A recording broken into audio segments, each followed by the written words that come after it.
Hi there, I'm Ashok Khosla and this is The Green Show. In the course of our travels across the country to make this program, we often meet industrialists who worry about the environment, but some do not see how they can help to improve it, and others do, but understandably ask, why me first? And we have also seen those wonderful, isolated, valiant efforts that yesterday appeared to be insignificant, but have today become the pioneers and paragons of eco-friendly business values, usually at considerable profit to themselves. After all, what is ISO 9000 if it is not the mark of total environmental quality management?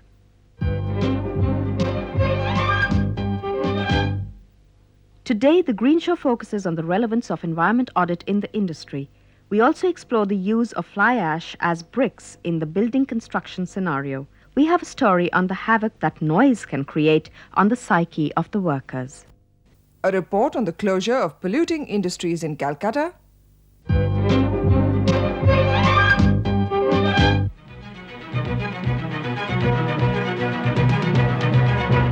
For most companies, concern for the environment is primarily a public relations exercise.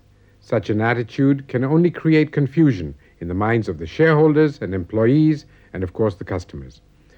In the long run, that can only spell one thing: business disaster. Environmental issues run through the entire fabric of the company, from top management through production to marketing. In reality, business faces major difficulties to incorporate these into its operations. In this situation, can green audits help, or are they yet another legal hurdle to be dodged? On March 13, 1992, the Indian government made it mandatory for all industries to provide annual reports of their usage of water, raw material and energy, the waste generated by the factory and its method of disposal. In short, an environmental audit to be submitted to each state pollution control board by September 30th every year. This order was passed 2 years ago. There are over 20 million industries in India. Till December 1993, only 2,995 reports had been filed. No action has been taken by either the Environment Ministry or the Pollution Control Boards. Why has the scheme been such an abysmal failure? All of these investment generally has no return by way of monetary returns. So if you are looking at shareholder return, added value to the profits, or improving your bottom line, most of these ETP investments are not of that order. And as yet, industry is also beginning to be aware of its social responsibility. So one has to blend that with this. If the returns do come about by having this thing built into it at its very beginning, then perhaps we can cost it into our structure and then see that returns do generate. That's one of the reasons why the ETP investments have not had the response and industry is reluctant. There are no environmental auditors in the country. Unless the auditor also knows the best way in which to produce the product, how does he know whether the company is misusing or overusing water and energy? State Pollution Control Board members are usually unskilled bureaucrats. There has been no move by the government to build up a trained and qualified group of environmental auditors. It has to be a multidisciplinary expertise. People must know technology, people must know the chemistry and the physics part of the various processes that are used in industry, and they must understand the economics They should have good understanding of engineering and environmental sciences. You see, it is not that there is a science as in green auditing. What actually any expert in the manufacturing process, if he analyzes the whole process, he can find out where you can make some reduction in the wastages. So it is not a qualified consultant. Anybody who is a good technical man in that field, he can do the environmental auditing. There is no course in which people are qualified to come and do the auditing. We have to develop special expertise in special industries, in individual technologies, company specific problems, location problems, and then develop the expertise based on those things. One way to develop this perhaps is to also bring environmental engineering as a course subject in the postgraduate or even undergraduate levels. In fact, World Bank has given some funds to the Central Pollution Control Board and the Ministry of Environment and Forest to train their officials, the State Pollution Control Board officials as well as Central Pollution Control Board officials, to train them in various aspects of pollution. Environmental audit is one of the subjects. Industries are reluctant to file reports because they fear that these disclosures will be used by the pollution control boards as material to prosecute them legally. They are also reluctant to disclose trade secrets about their raw materials and processes. There are use of materials which every industry makes, which it has developed as part of its own proprietary development and process considerations. In addition, quite often we are having technical collaboration agreements with foreign partners. Now, they all insist on secrecy clause, and quite rightly so. And as well as our own competition is always looking for ways and means of beating competition. This particular knowledge does get disclosed if it is given in too detailed a manner as currently the audit requirements are. As it comes to trade secrets, I do not think that just by knowing a particular composition of a product or by name of product, anybody will be able to manufacture the product on an equally competitive basis. So that fear should not be there. Industry claims that there are no advantages to them. There are no tax benefits for a clean industry. With the exception of provision of 100% depreciation on imported pollution equipment or locally bought pollution control equipment, there is no other incentive available. This is an area which could be enlarged. I could perhaps instance if we import cleaner technologies, government need not charge the tax of 20% which is paid on every technology import. I think it is unjustified because those who ask for it have not understood what environmental audit is. Environmental audit is not an obligation either on the government or society. It is an activity which has to be done to your own self. It is a introspection and a management tool, as I have said earlier. And how can management say that to perform its own function, it should be provided incentives from outside? This exercise gives them enormous savings. There are cases in which people have, gained enormous amounts of profits by conducting environmental audits. I know one company where they had to introduce certain new equipments. They spent about 12 crores of rupees on that, and that 12 crores they received back in a period less than 1 year. Their savings were more than 12 crores. So this is not a losing proposition that the government has to give some concession or financial incentive. All that the audit has done is to open up new areas of potential government bribery. Small industries say an audit would run into lakhs were they to hire outside agencies, and this would take a large chunk out of their earnings. Government has never compelled that an external auditor must perform the audit. So if somebody wants to do the in-house audit, they could do so. But the question is whether the small industries have in-house capability to perform in-house audit.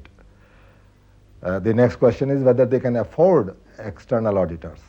The solution for small-scale industries would be that model environmental audits are carried out and the recommendations from them are circulated for others to take benefit from it. Even if the scheme were to work, do these in-house audits have any credibility? Won't the company use these audits as a way to escape any action for violation of pollution control regulations? So far, we have been giving the true facts. Now, how will the legislation be acted upon will become crucial. If the government is going to use it as earlier, which is by way of licensing a regulatory mechanism, trying to beat you with a stick, it's going to lose the purpose. A professional has to serve the client. This is a fundamental. So, if a person who knows law is engaged by even a criminal, it becomes his duty to save him. This is what you are meaning, that in chartered accountancy they try to save their client. Now, this particular profession of environmental audit will not be free from this. Only way to get out of it is that those who get into environmental audit must be committed environmentalists. If you look at auditors these days, there is a rat race for getting business in environment field. You have people who will do an audit for 10,000, for 5,000 within 3 days or 5 days. So it's, I think if you are capable of doing it in 3 days or 5 days, you should do it. But if you are not, then you should be, at least you should not do audit for the audit's sake, just for submitting the audit. Saving energy and minimizing waste makes good economic sense for a company. Industries in Western countries do it to establish a green edge over their competitors. Investment banks often ask for green audits before they buy into the company. The scheme, touted as the first one of its kind in the world, has been a complete failure so far. Is there any way in which government can bring green consciousness into industry?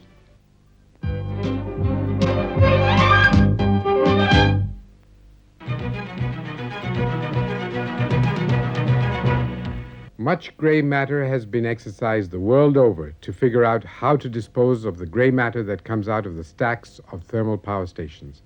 Fly ash is one of the great environmental nuisances of all time. Many scientists, engineers, architects, and entrepreneurs have looked for that breakthrough in technology that could put it to good use. Now it appears that fly ash dumps not only spoil the soil, but paradoxically can also save it. Bricks made of fly ash can easily replace ones made of clay. Watch this story to find out how this grey dust could make you green bucks. Fly ash disposal is a major pollutant today, and as thermal power generation increases, the problem will continue to grow. A 1,000 megawatt thermal plant burning coal of the calorific value of 3,500 kilocalories per kg and with ash content of 45% needs 500 excavated acres to dump its fly ash. India's 74 thermal plants produce 25,971 megawatts and 30 million tons of fly ash. 15,000 acres are destroyed by dumping. Our government spends 6,000 million rupees on throwing away a waste product. The fly ash is mixed with water and pumped into ponds, where the water evaporates, leaving an expanse of dry fly ash that gets into the lungs when the wind blows. Fly ash is made of 60% silica dioxide, 30% aluminium dioxide, and 10% of titanium oxide, phosphorus, calcium oxide, magnesium oxide, and sulfur trioxide. Breathing fly ash contaminated air causes silicosis, bronchitis, and cancer. Fly ash contributes to the heavy smog in the city, creating low visibility problems and reducing night visibility by 20%, which means higher wattage required for street bulbs, so that the thermal plant has to generate 20% more energy, which also means 20% more fly ash, a vicious circle. Not just air, fly ash leaches into the ground and destroys groundwater supplies. One of the most imperative life-saving steps, therefore, is to remove fly ash. And what better way than to turn it into an economically and environmentally viable process that is, shift to fly ash utilization from fly ash disposal. The construction industries of Europe, Japan, Russia, Taiwan, and Korea have found a major use for it as an ingredient in autoclaved aerated concrete (AAC) building elements which use over 60% fly ash in their manufacture, mixed with lime, gypsum, and cement binding agents. Precision blocks for wall masonry, precast reinforced floors and roof panels, and precast reinforced wall panels are the end products. AAC has some unique features which make them preferable to conventional bricks and RCC. They are lightweight, so the load of the building is lighter, and yet stronger. They are 3 to 4 times better insulators than bricks or RCC, an advantage in our efforts to conserve energy. The use of AAC in walls and roofs can cut down air conditioning by 40%. They are non-combustible and non-toxic. AAC elements are ideally suited for vertical additions to existing buildings. It is a much cleaner process as cement, sand mixers, etc. used in conventional materials are not needed, so the occupants of the existing buildings do not face the disturbance and inconvenience during construction. In high-rise buildings, the lower weight of AAC reduces the load of the structure, thereby reducing the need for a deep foundation and for large amounts of steel. For example, an 18-story building that normally costs 2.5 crore rupees costs 2.1 crore rupees when bricks are replaced with AAC blocks. Since AAC blocks are prefabricated, their use will not only ensure faster construction but also provide a continuing source of fly ash utilization for group housing.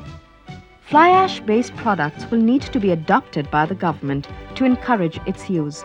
For example, since government produces the fly ash, it should be mandatory for government buildings to use fly ash-based products in all their constructions.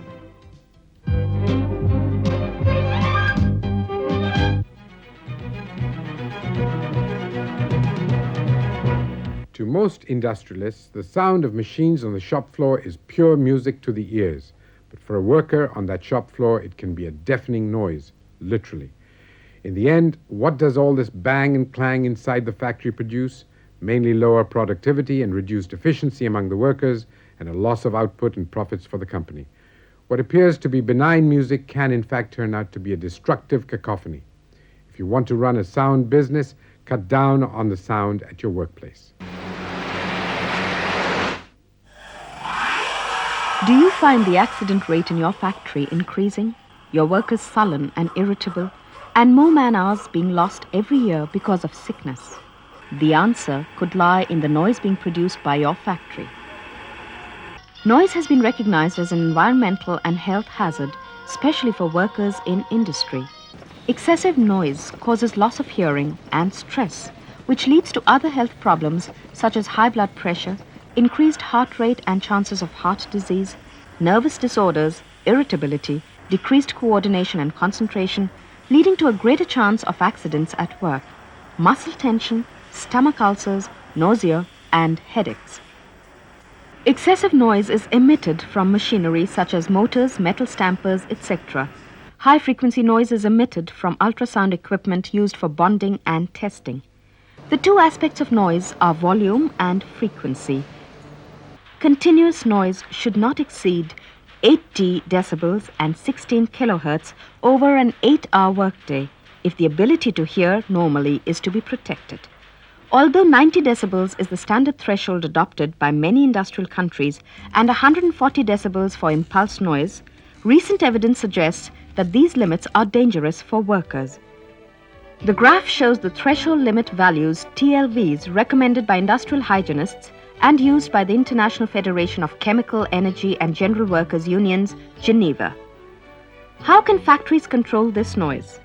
Either by eliminating it or by isolating it from the worker. Noisy machinery can be replaced by less noisy equipment, or innovative ways can be used to reduce the noise, like putting a bit of rubber between banging parts. A muffler or a long heat-proof hose can be attached to a motor's exhaust system. Noise can be reduced by enclosing the source in a separate room, by building a partition or using soundproof material. Noise from many low-noise machines in one room may add up to a hazardous level. Exposure to 2 or more sources of noise at the same time should be considered so that the total does not exceed the limit. To minimize noise, resilient layers can be introduced into the flooring, such as a thick rubber underlay which absorbs the sound. Noise is easily transmitted through open windows, gaps around doors, or even through small cracks. To reduce airborne sound, seal gaps. Management should buy inexpensive sound level meters to measure the loudness of noise at any given moment. A sound dose meter can be used to measure the total exposure to noise during a work shift. Determine each area where the noise exceeds 80 decibels and label it a noise risk area. A noise map and graph can be made for the premises and worker areas relocated accordingly. The last line of defense is personal protective gear like earmuffs and plugs. However, these do not offer complete protection because the air vibrations can penetrate the human body at any point and affect the nervous and blood circulatory system.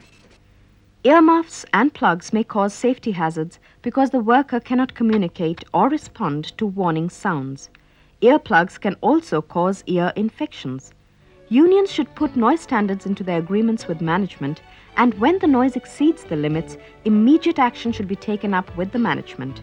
Medical checkups, called audiograms, should be given to each worker twice a year, including at the time of employment. Deafness is incurable, and a worker whose hearing ability has decreased 25 decibels from normal should be considered disabled.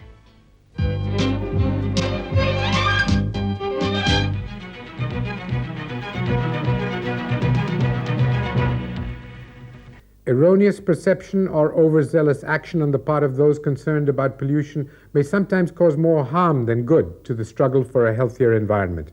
The story of 6 small factories in Chanditola, a highly congested locality on the western fringes of Calcutta, is a case in point.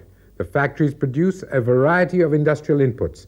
They are among thousands of manufacturing units, big, medium, and small, located in the area. The pollution in the air and water caused serious health problems for the local residents. Why then pick on 6 tiny fish and penalize them for the crimes of all the others? Will shifting these units or closing them down altogether solve the problem? Will it alter the general air of neglect and apathy? Let us visit Chanditola for an answer. A day like any other day in Chanditola. The familiar everyday routine of life in the winding lanes and bylanes betray little of the storm gathering ground in the locality. Yet, the highly congested, severely polluted industrial neighborhood on the western edges of Calcutta is getting ready for a battle of survival. Will discontent continue to simmer in Chanditola? Will it turn into an area of despair, of hopelessness? Will it finally succumb to the shocks it has suffered from the misdirected actions of overzealous environmentalists? We come to Chanditola for an answer. The neighborhood we discover is the home of about 500 manufacturing units, mostly small and medium, with a handful of big factories scattered here and there. They provide employment to thousands and contribute substantially to the government's exchequer. Once dotted with rice mills and brick kilns, Chanditola is described in the National Atlas of India as an industrial zone. Yet, over the years, residential houses have sprung up alongside the factories, giving the area its haphazard look and making it vulnerable to industrial mishaps. Some of these residents are now up in arms against the industries for polluting air and water. Strangely, they've targeted only 6 factories. One of them, Hydrocarbons and Chemicals, closed down in May 1993 by an order of the High Court and reopened in September after installing pollution control devices and obtaining a clean chit from the State Pollution Board. The company has now been ordered by the Supreme Court to shift elsewhere or close down. Another unit, the Lubricating Oil Company, has met with a similar fate. Although it has received clearance from the Bose Institute and the Center for Studies on Man and Environment, the factory has been asked to shift or shut. Other industrial units of the locality which are targeted for causing pollution in the area are the Calcutta Printing Ink Company, the Melvin Pal and Engineering Industries Limited, and Kamadhenu Mess Company, producing poultry feed. Together, these small-scale units employ about 300 workers. Are these industries solely responsible for the dangerous level of pollution in Choditola? We decided to find out. There was no complaint whatsoever against our factory in terms of creation of pollution, neither from the residents, nor from the State Pollution Board, nor from the petitioners. Within the compound of the lubricating oil company, we were shown a number of trees and plants which were flourishing without their health being affected in any way. If pollution was rampant, the flora, we were told, would not have survived or grown to their full. At hydrocarbons and chemicals, we were taken around to see the operation of the effluent treatment devices installed by the factory in the wake of the 1993 High Court judgment.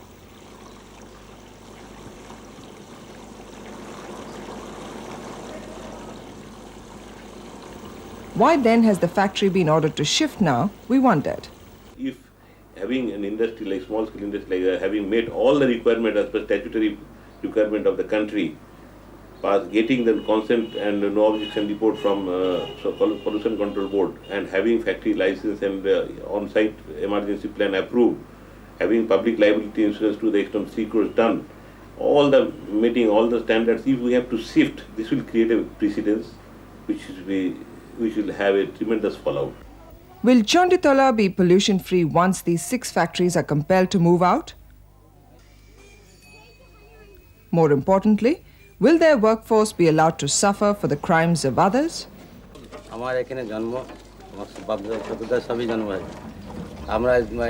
was born here, as also my ancestors. Here we earn our bread. I have 5 shops and some people survive on that. If the factories are causing pollution here, they will cause pollution wherever they shift. If they move to another place because of the Supreme Court order, it won't make any difference. That place too will be polluted. They better stay here. At least some people will be able to earn a livelihood. Pointing one's gun at only a few small industries and asking them to move out or close can hardly be on the agenda of green activists. The environmentally conscious residents of Choditola need to take a hard look at their recent actions.